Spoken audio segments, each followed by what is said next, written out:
History of the World by J. M. Roberts. Book 5 The Making of the European Age. Chapter 6 Ideas Old and New. What was not achieved for a long time was the line of demarcation between the scientist and philosopher, which we now recognize. Yet, a new world of scientists had come into being, a true scientific community and an international one too. Here we come back to printing. The rapid diffusion of new knowledge was very important. The publication of scientific books was not its only form. The philosophical transactions of the Royal Society were published, and so were, increasingly, the memoirs and proceedings of other learned bodies. Scientists, moreover, kept up voluminous private correspondences with one another, and much of the material they recorded in them has provided some of the most valuable evidence for the way in which scientific revolution actually occurred. Some of these correspondence were published. They were more widely intelligible and read than would be the exchanges of leading scientists today.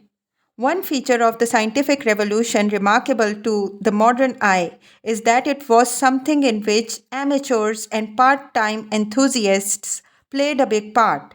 It has been suggested that one of the most important facts explaining why science progressed in Europe while stagnation overtook even outstanding technical achievement in China was the association with it in Europe of the social prestige of the amateur and the gentleman. The membership of the learned societies, which began to appear more widely at about the mid century, was full of gentlemanly dabblers who could not by any stretch of the imagination have been called professional scientists, but who lent to these bodies the indefinable but important weight of their standing and respectability, whether or not they got their hands dirty in experimental work. By 1700, specialization between the major different branches of science already existed, though it was by no means as important as it was to become. Nor was science in those days relentlessly demanding of time. Scientists could still make major contributions to their study while writing books on theology or holding administrative office. This suggests some of the limitations of the 17th century revolution. Nor could it transcend the limits of the techniques available, which, while they permitted great advances in some fields, tended to inhibit attention to others. Chemistry, for example, made relatively small progress, though few still accepted the Aristotelian scheme of four elements, which had still dominated thinking about the constituents of matter in 1600. While physics and cosmology went ahead rapidly and indeed arrived at something of a plateau of consolidation, which resulted in less spectacular but steady advance well into the 19th century, when new theoretical approaches reinvigorated them. Altogether, the 17th century scientific achievement was a huge one. First and foremost, it replaced a theory of the universe which saw phenomena as the direct and often unpredictable operation of divine power by a conception of it as a mechanism in which change proceeded regularly from the uniform and universal working of laws of motion. This was still quite compatible with the belief in God. His majesty was not perhaps shown in daily direct intervention, but in his creation of a great machine. In the most celebrated analogy, God was the great watchmaker. Neither the typical student of science nor the scientific world view of the 17th century was anti religious or anti theocentric, though it was indubitably important that new views on astronomy, by displacing man from the center of the universe, implicitly challenged his uniqueness. It was in 1686 that a book appeared arguing that there might be more than one inhabited world. This was not what preoccupied the men who made the cosmological revolution. For them, it was only an accident that the authority of the church became entangled with the proposition that the sun went around the earth. The new views they put forward merely emphasized the greatness and mysteriousness of God's ways. They took for granted the possibility of christening the new knowledge as Aristotle had been christened by the Middle Ages. Long before the German philosopher Kant coined the phrase Copernican revolution at the end of the 18th century, the role of the makers of a new cosmology was recognized to begin with the name of Copernicus, a Polish cleric whose book on the revolutions of the celestial orbs was published in 1543. This was the same year as Versalius's great work on anatomy, and curiously, of the first edition of the works of Archimedes.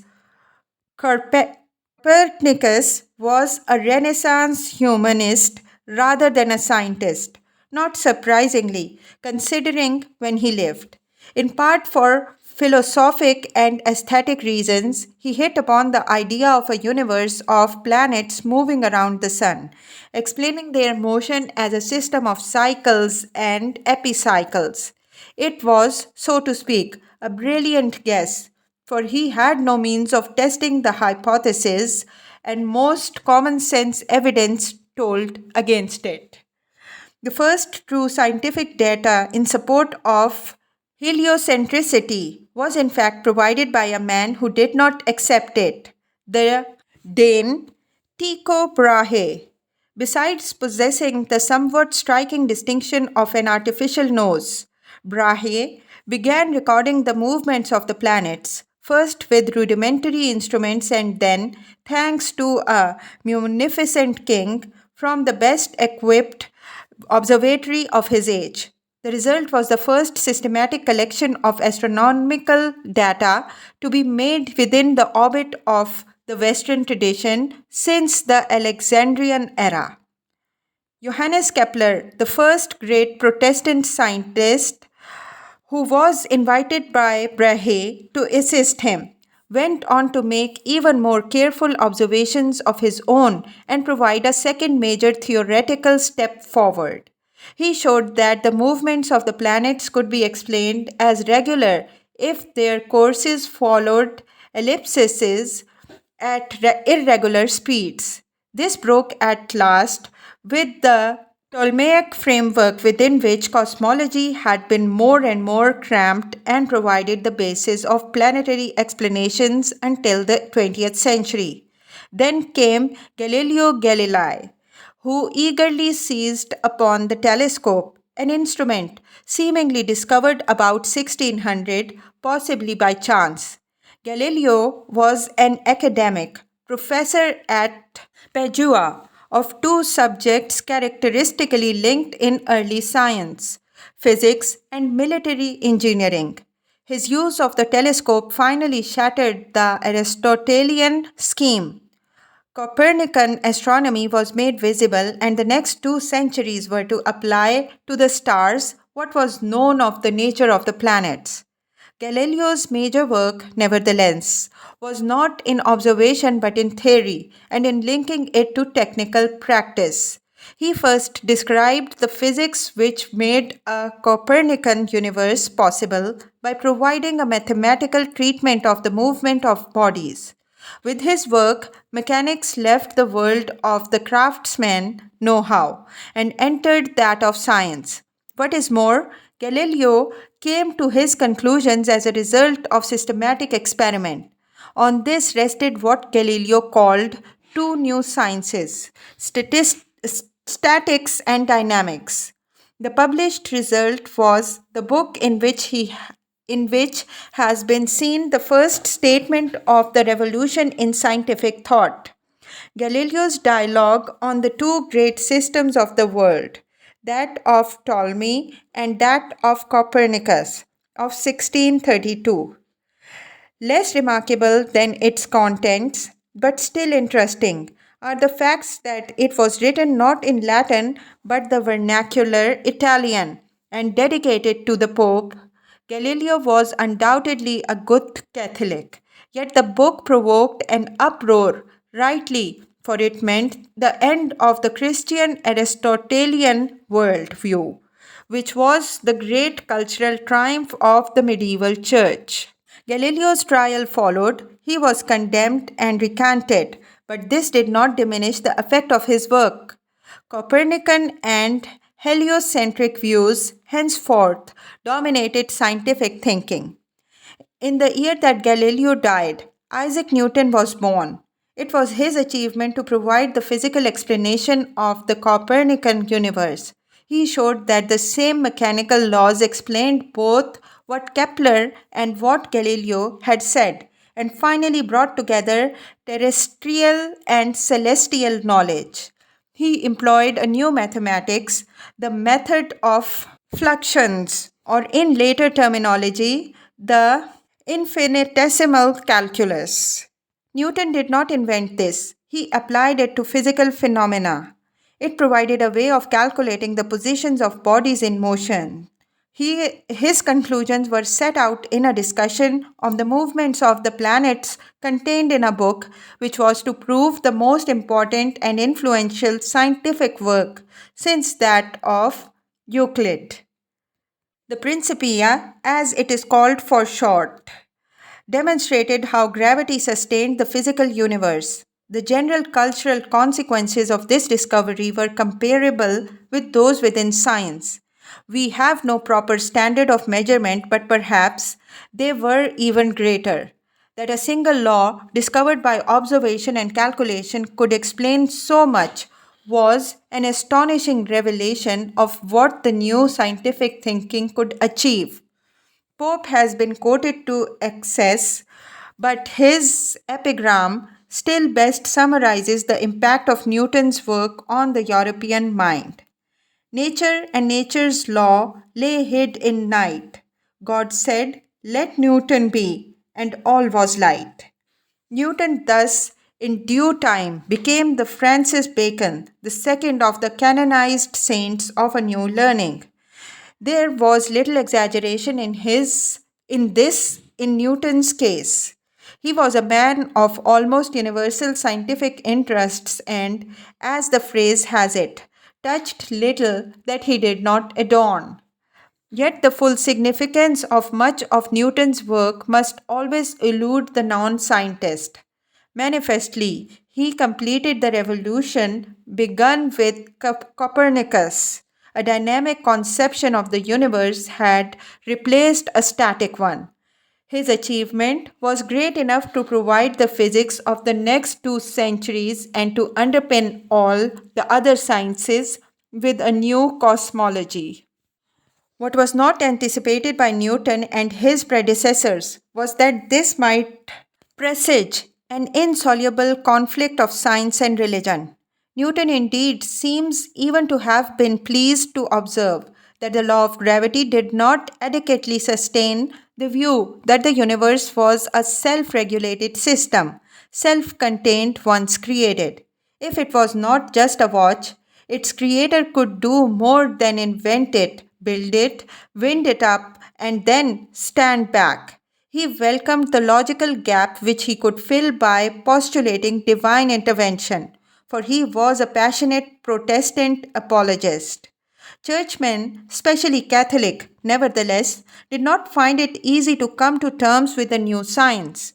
In the Middle Ages, clerics had made important contributions to science, but from the 17th to mid 19th century, very little first rank scientific work was done by churchmen.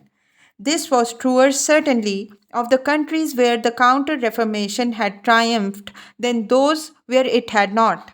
In the 17th century, there opened that split between organized religion and science, which has haunted European intellectual history ever since. Whatever efforts have from time to time been made to patch it up.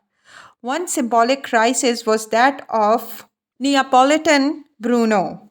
He was not a scientist but a speculator, formerly a Dominican monk who broke with his order and wandered about Europe publishing controversial works, dabbling in a magical secret science supposedly derived from ancient Egypt. In the end, the acquisition took him, and after 8 years in its hands, he was burned at Rome for heresy. His execution became one of the foundations of the later historical mythology of the development of free thought, of the struggle between progress and religion, as it was to come to be seen. In the 17th century, such an antithesis was not much felt by scientists and philosophers. Newton, who wrote copiously on biblical and theological topics and believed his work on the prophetical books to be as flawless as the Principia, seems to have held that Moses knew about the heliocentric theory and recommended his readers to be aware of philosophy and vain deceit and oppositions of science falsely so called, and to have recourse to the Old Testament. Napier, the inventor of logarithms, was delighted to have in them a new tool to deploy in deciphering the mysterious references in the book of Revelation to the numbers of the beast. The French philosopher Descartes formulated what he found to be satisfactory philosophical defenses of religious belief and Christian truth, coherent with his technically skeptical approach to his subject. This did not prevent him or the philosophical movement which took its name from him, Cartesianism, from attracting the hostility of the church. The traditional defenders of religious beliefs correctly recognized that what was at stake was not only the conclusions people arrived at, but the way that they arrived at them. A rationally argued acceptance of religious belief, which started from principles of doubt and demonstrated they could satisfactorily be overcome, was a poor ally for a church which taught that truth was declared by authority. The church was quite logical in setting aside as irrelevant Descartes' own devotion and Christianity, and correctly, from its own point of view, put all his works on the index. The argument from authority was taken up by a French Protestant clergyman of the later 17th century, Pierre Bayle, who pointed out its unsatisfactory open endedness. What authority prescribed? The authority. In the end, it seems to be a matter of opinion. Every dogma of traditional Christianity, he suggested, might be refuted if not in accordance with natural reason. With such ideas, a new phase in the history of European thought announced itself. It has been called the Enlightenment. This word and similar ones were used in the 18th century in most European languages to characterize what men felt distinguished their own intellectual age and cut it off from what had gone before. The key image is of the letting in of the light upon what was dark.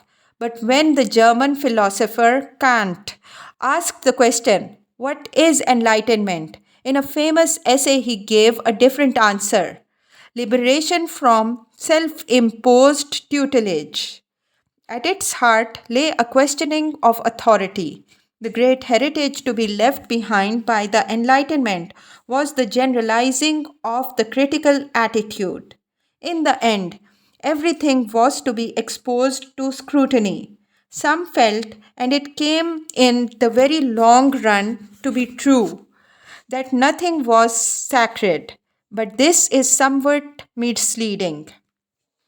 Enlightenment had its own authority and dogmas. The critical stance itself long went unexamined. Furthermore, enlightenment was as much a bundle of attitudes as a collection of ideas, and here lies another difficulty in coming to terms with it.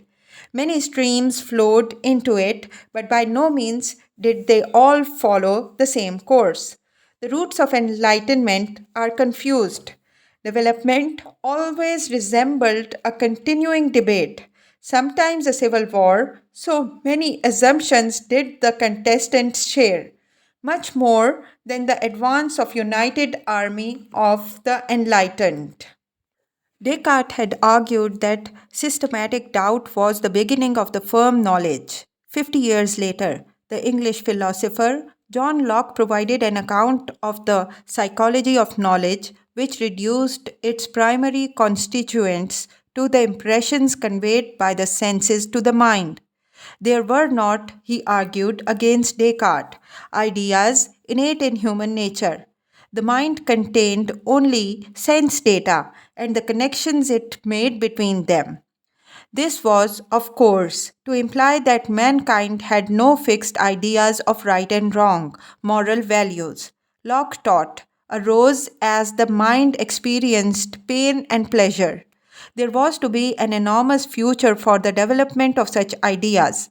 From them would flow theories about education, about society's duty to regulate material conditions, and about many other derivations from environmentalism. There was also a huge past behind them. The dualism which Descartes and Locke both expressed in their distinctions of body and mind, physical and moral, have their roots in Plato and Christian metaphysics. Yet, what is perhaps most striking at this point is that his ideas could still be associated by Locke with the traditional framework of Christian belief. Such incoherences were always to run through the Enlightenment, but its general trend is clear. The new prestige of science, too, seemed to promise that the observations of the senses were indeed the way forward to knowledge, and to a knowledge whose value was proved by its utilitarian efficacy. It could make possible the improvement of the world in which men lived. Its techniques could unlock the mysteries of nature and reveal their logical and rational foundations in the laws of physics and chemistry. All this was long an optimistic creed. The word optimisticize entered the French language in the 17th century. The world was getting better and would continue to do so. In 1600, things had been very different. Then, the Renaissance worship of the classical past had combined with the upheavals of war and the always latent feeling of religious men that the end of the world could not be long delayed to produce a pessimistic mood and a sense of decline from a great past. In a great literary debate over whether the achievements of the ancients excelled those of modern times, the writers of the late 17th century crystallized the idea of progress which emerged from the Enlightenment. It was also a non specialist's creed. In the 18th century, it was still possible for an educated man to tie together in a manner satisfactory, at least for himself, the logic and implications of many different studies. Voltaire was famous as a poet and playwright, but wrote at length on history. He was for a time the French historiographer royal and expounded Newtonian physics to his countrymen. Adam Smith was renowned as a moral philosopher before he dazzled the world with his Wealth of Nations, a book which may reasonably be said to have founded the modern science of economics. In such ecclesiasm, religion too found a place, yet in modern times, a latent and even involuntary skepticism adheres to the most pious disposition. In enlightened thought, there seemed to be small room for the divine and the theological. It was not just that educated Europeans no longer felt hell gaping about them. The world was becoming less mysterious. It was promised to be less tragic. More and more troubles seemed not inseparable from being, but man made. Awkward problems, it was true, might still be presented by appalling natural disasters such as earthquakes, but If the relief of most ills was possible, and if, as one thinker put it, man's proper business is to seek happiness and to avoid misery, what was the relevance of the dogmas of salvation and damnation? God could still be included in a perfunctory way in the philosopher's account of the universe as the first cause that had started the whole thing going and the great mechanic who prescribed the rules on which it ran. But was there any place for his subsequent intervention in its working, either directly by incarnation or indirectly through his church and the sacraments it conveyed? Inevitably, the Enlightenment brought revolt against the Church, the supreme claimant to intellectual and moral authority. Here was a fundamental conflict. The rejection of authority by the thoughtful in the 17th and 18th century was only rarely complete in the sense that new authority was sought and discovered in what were believed to be the teachings of the science and reason. Yet, increasingly and more emphatically, the authority of the past was rejected. As the literary argument over ancient and modern culture undermined the authority of classical teaching, so had the Protestant Reformation exploded the authority of the Catholic Church, the other pillar of traditional European culture.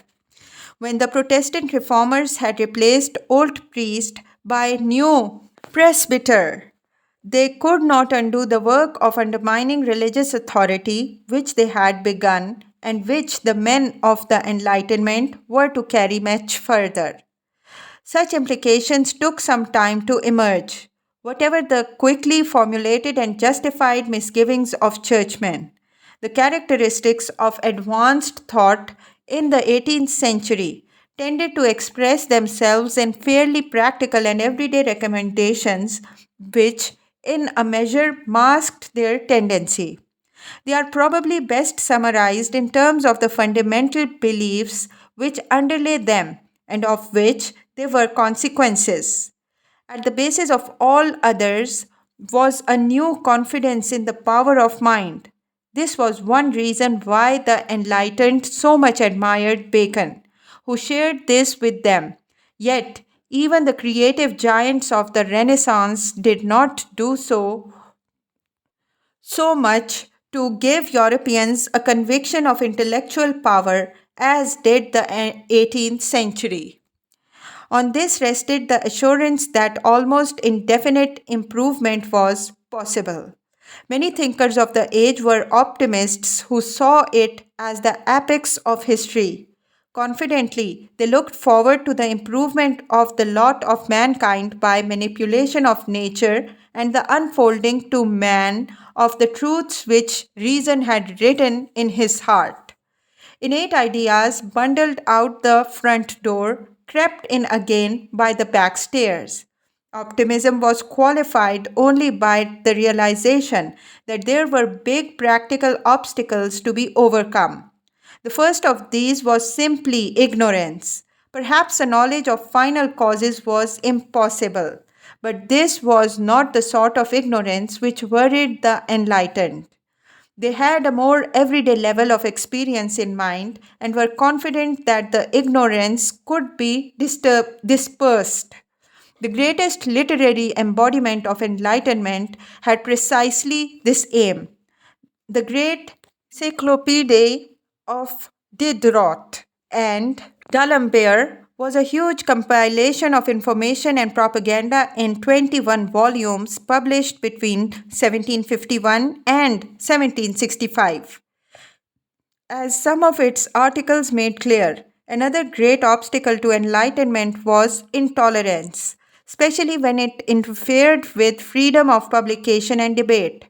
The encyclopedia said one of its authors was a war machine intended to change minds as well as inform them. Parochialism was yet another barrier to happiness. The values of enlightenment, it was assumed, were those of civilized society. They were universal. Never, except perhaps in the Middle Ages, has the European intellectual elite been more cosmopolitan or shared more of a common language. Its cosmopolitanism was increased by knowledge of other societies, for which the Enlightenment showed an extraordinary appetite. In part, this was because of genuine curiosity.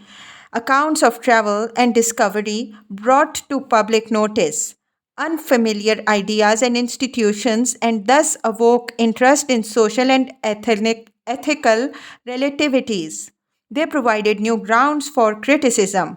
What was thought to be a humane and enlightened China particularly captured the imagination of 18th century Europeans, a fact which perhaps suggests how superficial was their acquaintance with its realities.